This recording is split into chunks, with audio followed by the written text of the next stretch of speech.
Hello, Adam Berg. Andy Waters. Welcome back to Unabridged Waters. Thank you for having me. My God, it's good to be back. Yeah. We did not just go through this. And then realized we didn't record. Nope. This is the first take. Okay.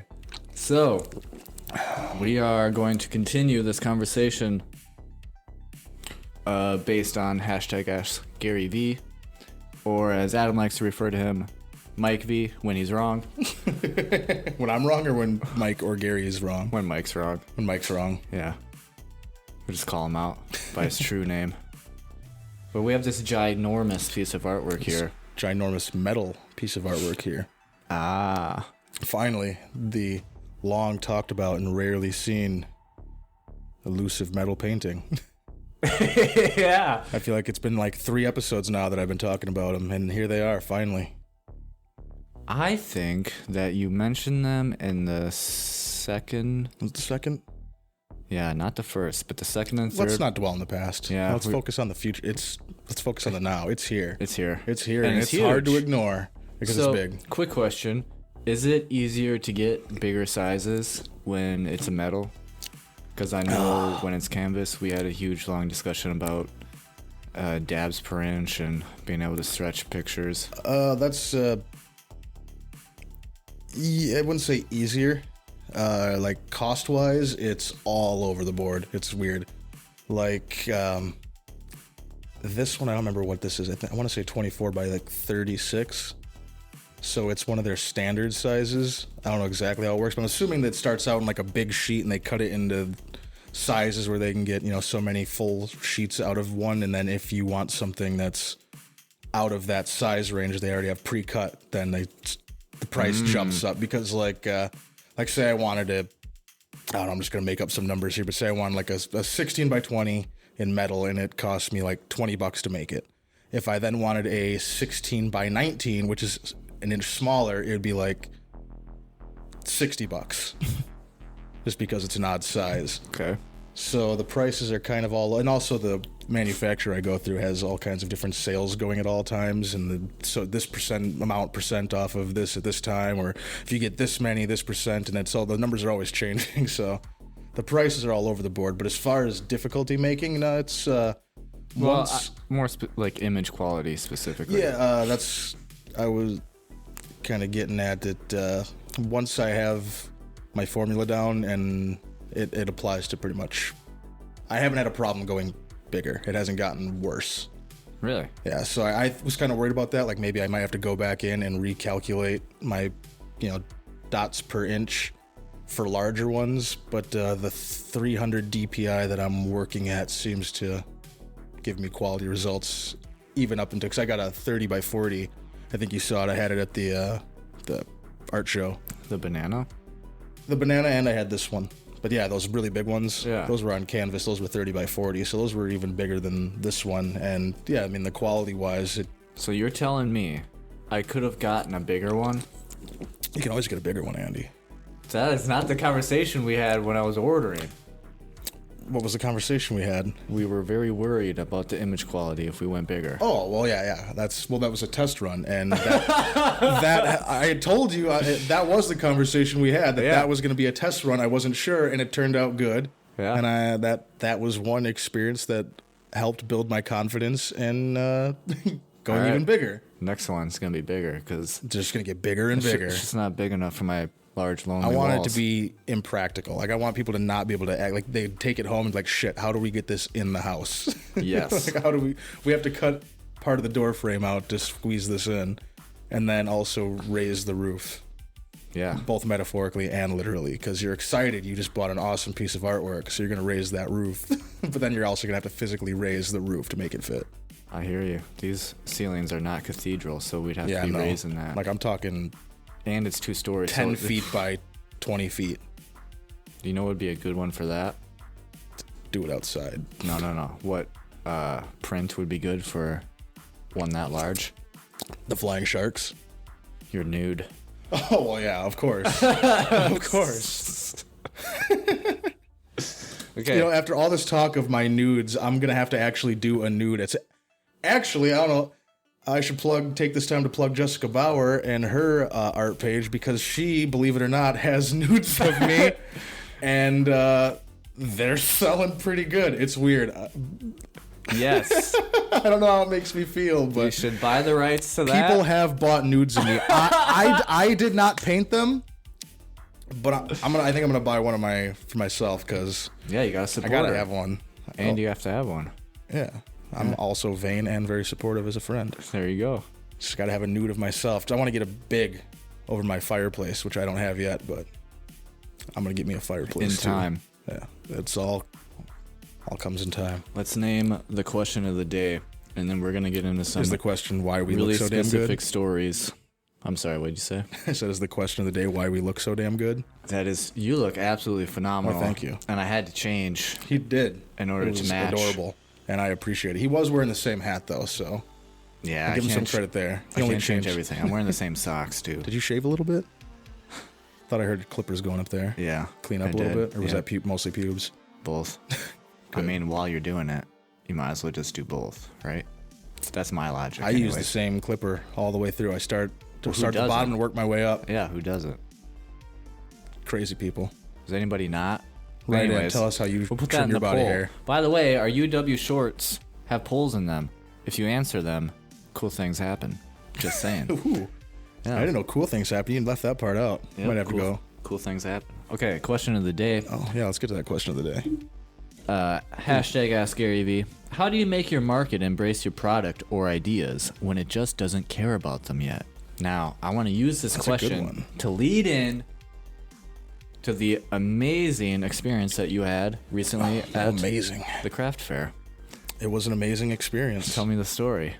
Well, let's start at the beginning. Let's call it what it is. First of all, it's a flea market / craft fair. Okay. So, sorry, what were you asking me? How were you feeling at the very beginning of it? The very beginning, pretty irritated and on very little sleep, very frustrated. You were there. It was about. It started at 8 a.m. Yeah, and I got there at 8:30. Yep, so we should have been set up by then. And I walked around. Because ideally, you would get there like an hour or two before and have everything set up by 8. We got there at about 8 and had everything set up by 10. Yeah, because I walked around, so I probably didn't get there until 9. Lesson. Yeah, and you left right as we were good to go. Yeah. Like, I think right as we were set up and finally, like, ready to be like, all right, let's go. Yep, and you were very moist. Yeah, it was hot. I was sweaty. It was hot. Oh, you should have seen the sunburn. Wow. I would look like a lobster. So you did end up sitting in the sun. Oh, yeah. Well, I mean, we were kind of sitting right at the edge of the tent. Because, I mean, that was another thing after... I really wanted to do a trial setup. Like, because, I don't have a yard. So I was going to go to, like, my parents or something and see if I could set up in their backyard. Yeah. Just to see how everything fit. Because there were a lot of things that I just kind of winged it on. There's nothing wrong with winging it. Well, no, as I learned, there is. Because... there's a lot of things I didn't take into consideration that I might have had I done that mock trial setup in my parents' backyard because first and foremost, actually standing up, and you were there for that struggle, standing up, especially these ones, which are pretty thin. They don't got a lot of grip on them, so you can't just put it on a table and lean it against a tarp. Right. It slides right off. And then if you do prop it up with something, the wind, again, something we didn't take into consideration when you're dealing with large, thin rectangles made of paper.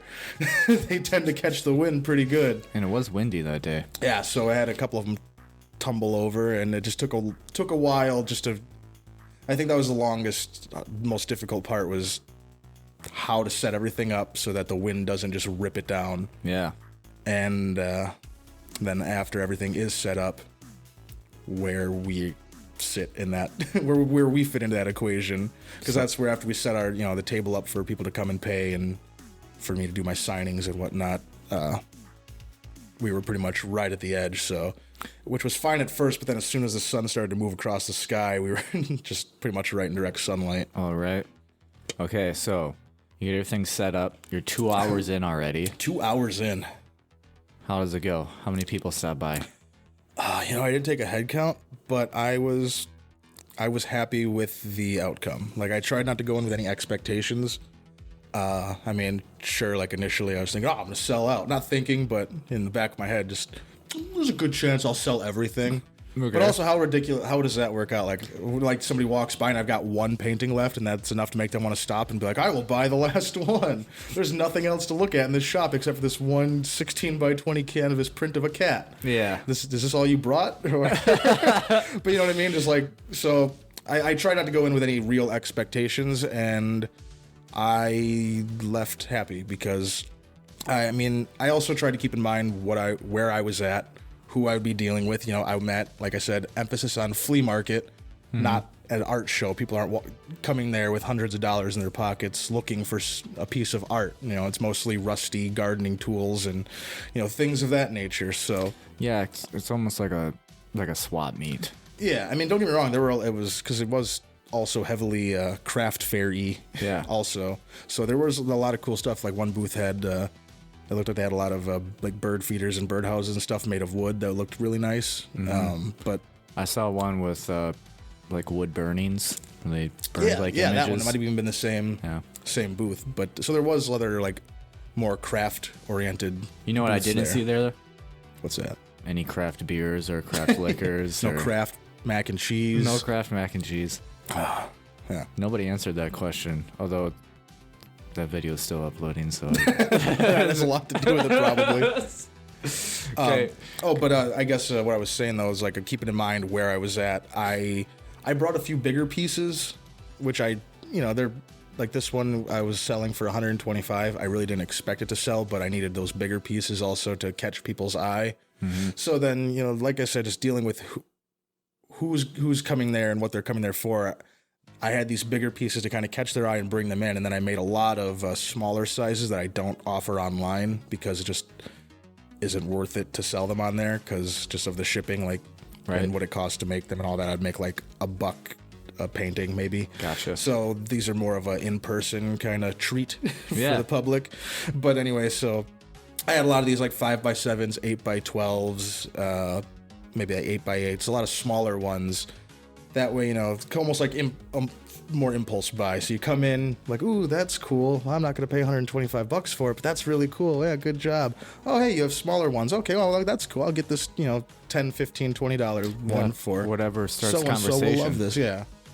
And I got to say a second learning experience, second lesson aside from getting your shit in order on time. Do a mock setup and get there on time. And have a little bit of a pitch because I was not ready for that, and I didn't think of it because I was also considering how I like to shop.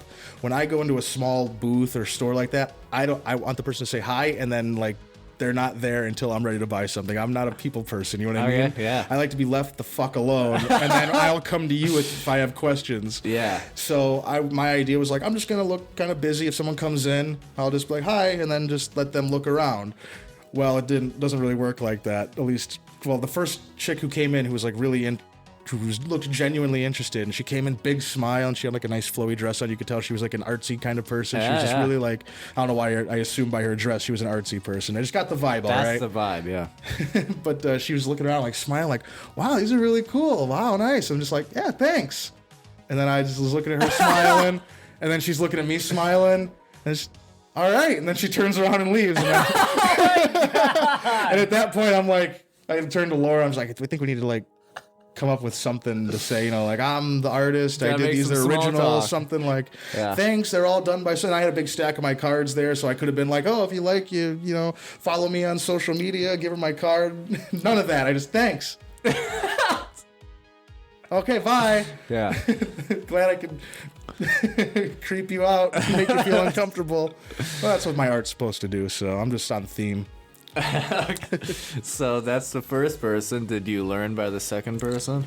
I wouldn't say the second, but it took a few people before we had a little bit of a system going. Thank God for Lauren, my beautiful girlfriend, because she was there quick with the, you know, because they'd be like, oh, who's the artist? Or they'd say, oh, this is great, or these are nice, you know, so pay some kind of compliment. And I'd be like, oh, thanks. I did them all myself. If you're interested, I'm also doing signings, you know, yada, yada, yada. And then before I would have a chance to awkwardly trail off and not know what to say next, she would chime in with, you can take his card if you want, you know, follow him on social media. And she's very good at the, I don't know, the sales kind of pitch. Yeah. Well, dialogue. She runs her own show, Oh yeah, right? and she also used to do vending booths for. I believe she said it was her mom and her travel company, so they had like a booth. That's a great tie-in to the next question. Italian? Tie-in. Oh, good. I hate Italians. When trying to... I'm Italian. Are you? A little bit. Oh. Actually, not even a little bit. I'm like 25%, which is a healthy chunk. My grandmother was 100% Sicilian. But this isn't relevant. Continue. I was just thinking like, I kind of feel like we probably all are at least a little bit. But anyways, when trying to create a new media property with no real precedence, how do you find and forge the right partnerships? And it seems like Lauren is quite the partner for you. Oh yeah. And I wouldn't say you necessarily forged it for that purpose immediately, but it just turned out to be beneficial later. It really is convenient. But I also, and she actually gets irritated a little bit with me on this because even though because I'm vocal about what I'm working on or struggling with, because I bitch and complain a lot. I vent at home a lot. Yeah. But and it might be something that she could I could just do that. It's really easy. Just let me do it, or I can do it. Just give me, throw it on my computer. I can have whatever you're trying to do done. Super. I insist on doing it and figuring it out myself. Yeah. Like I said, with doing the DPI and all that and figuring out that I wouldn't have to do any of that if I would just let her vectorize all my images. Then it turns all the pixels to points and you can stretch them infinitely and do whatever you want with them. And she throws it on her fancy program and she can do it in like half a second. But no, I figured out how to do it myself. I'm just, I don't want to use her as my crutch, you know what I mean? Yeah. This is what I want to do. I don't really know how to do any of it, but I have someone who does. Let me shovel the work onto her. I really try not to do that. I completely agree.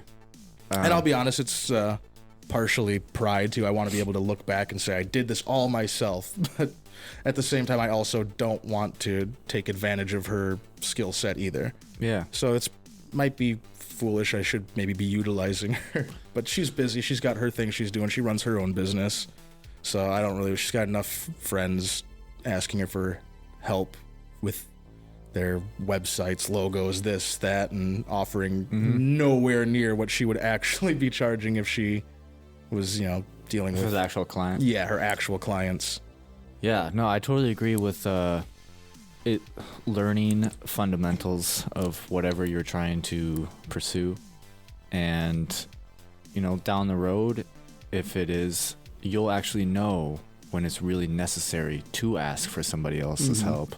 And so at that time when you do, it won't be just out of ease, it'll be out of actual necessity, I do need this now. And the way I kind of look at it too, and I don't know if it's necessarily a healthy or smart way of looking at it, or if it comes from a point of pride, but I also think of it as, okay, I got to a point where I need her help with this. Yeah. Or not even just her, somebody's help. I need somebody to do this for me, or at least help me figure out how to do it. Then it also kind of clicks in my head, okay, if I was alone on my own, that's where I would have failed, or I would have stopped.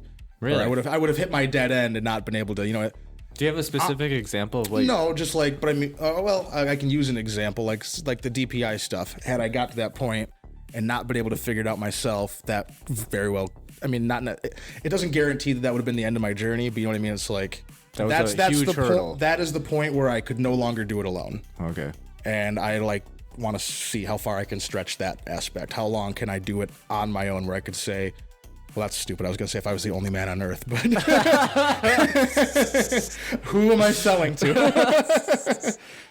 I run the largest art company on earth because I am the only one on earth selling art. But you know what I mean? Just, yeah, I hear you. If I was trapped in a box, that's the point where I could have carried myself before I needed someone else to help, which is, that's stupid. You should ask for help when you need it, and there's no shame in getting help. And I think a successful person doesn't shy away from help. I think there's a line.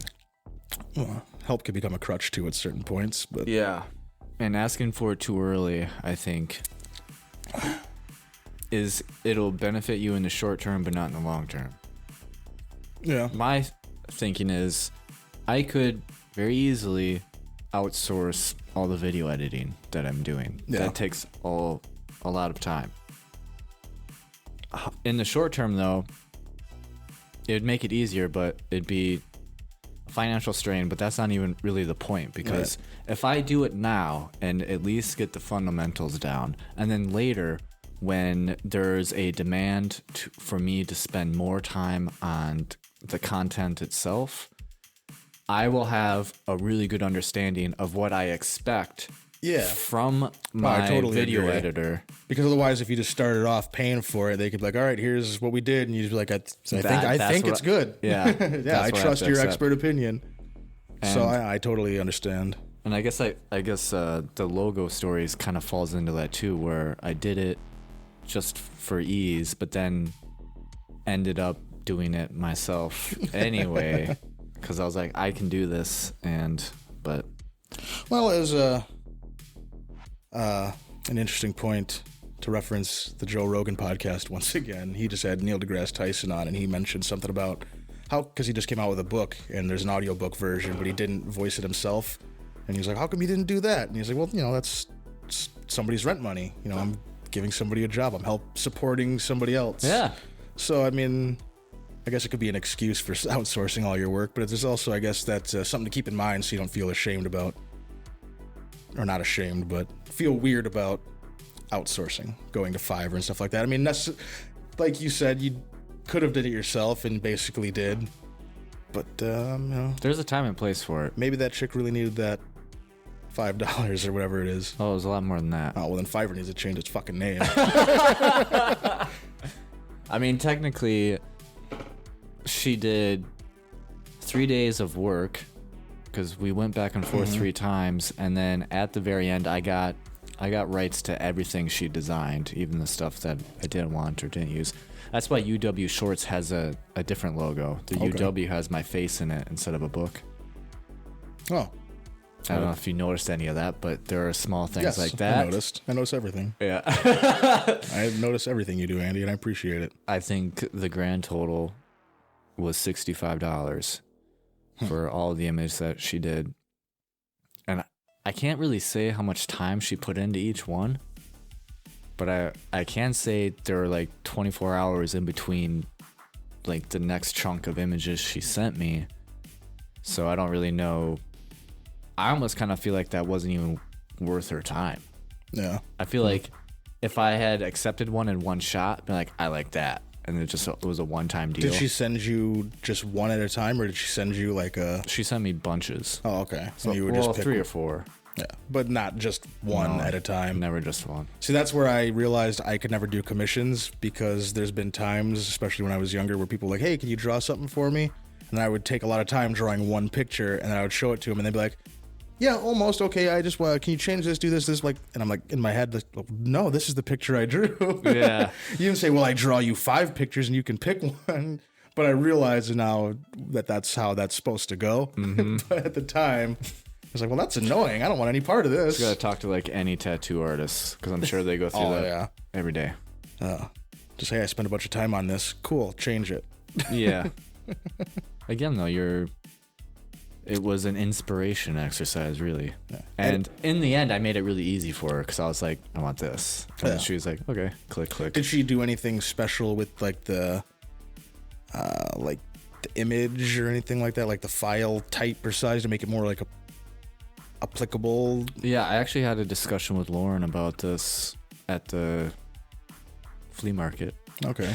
/ craft fair. / craft fair. / because Adam's personal art show. Lauren was asking me if she sent me, like, they call it an art file, which basically is the file to where you could customize it yourself if you open it up in a specific program. I got it. And I was like, yeah, so I can, not only do I have those images, but I'm also capable of making it red, importing them, and completely changing them if I want. Do you mind editing this part so the camera's on you so they don't see me going to get another drink? Sure, but I'm going to leave all that audio in there. Damn you. Damn you.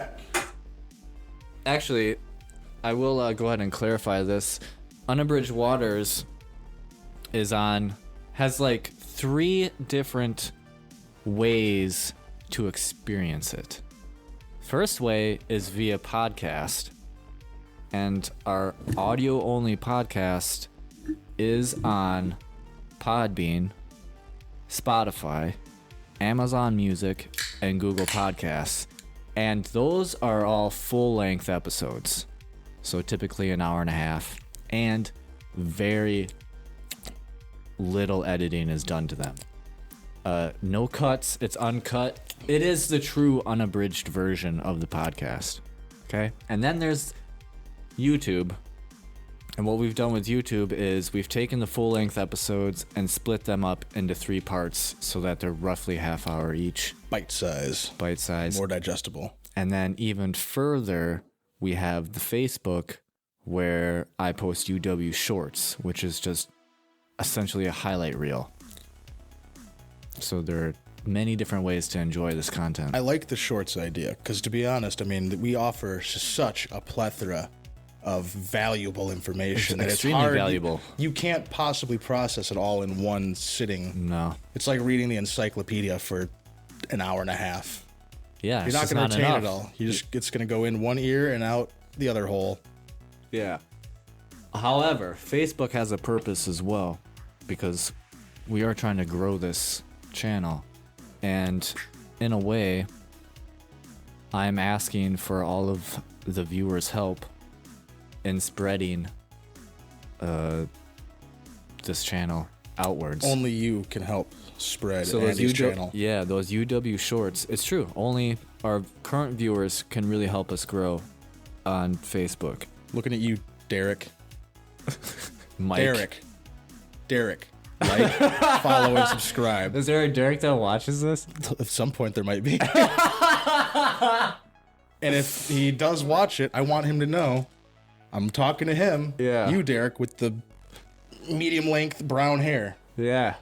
Like, subscribe, and follow. It's not even really about that. It's sharing. For Derek, it is. Derek needs to like... Dude, Derek, get off your ass. Listen to me. Do the right thing with your life and like this fucking podcast. Sharing the shorts. You pick one that you like and share it, or you... Tell all the Dereks. You, what do you do? I'm not savvy with Facebook, so this is a huge issue. Yeah. But there's a way also for you to like recommend groups to people.